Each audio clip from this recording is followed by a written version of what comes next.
Renungan Harian Philadelphia, Kamis 22 September 2022 dengan judul Menikmati Berkat oleh Belas Kasihan Tuhan.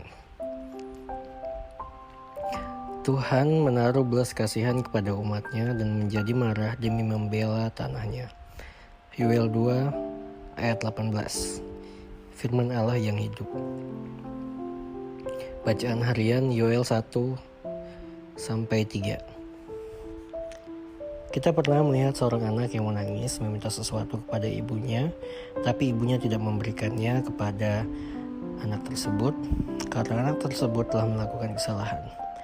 Sebenarnya apa yang diminta sang anak sudah disediakan ibunya, tapi ibunya mau anak tersebut menyadari kesalahannya dan meminta maaf terlebih dahulu, baru bisa menerima apa yang dia minta.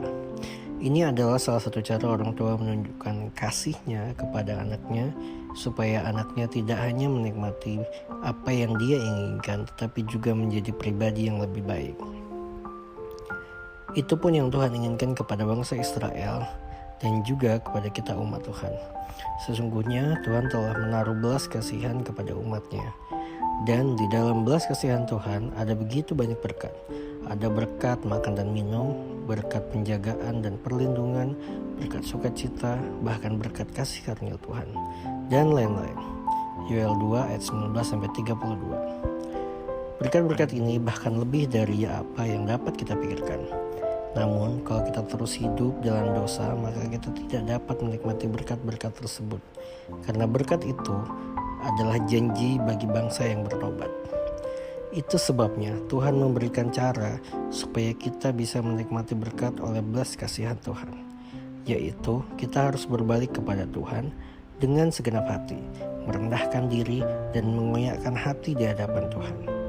Yoel 2 ayat 12-13. Artinya sadari kesalahan atau dosa, bertobat dengan sungguh dan hampiri Tuhan dengan hati yang hancur, hati yang perlu belas kasihan Tuhan.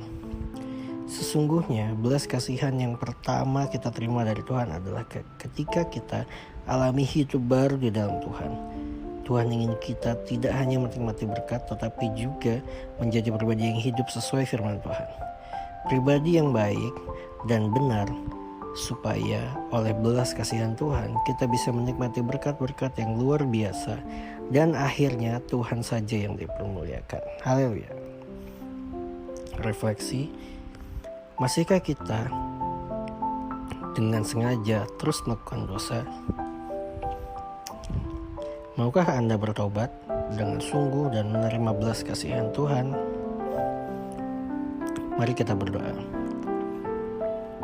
Tuhan, terima kasih untuk hidup baru yang Kau beri. Dan oleh belas kasihan-Mu, aku percaya aku terima berkat. Dalam nama Tuhan Yesus, amin. Power Statement. Oleh belas kasihan Tuhan, aku percaya hidupku diubahkan dan aku diberkati.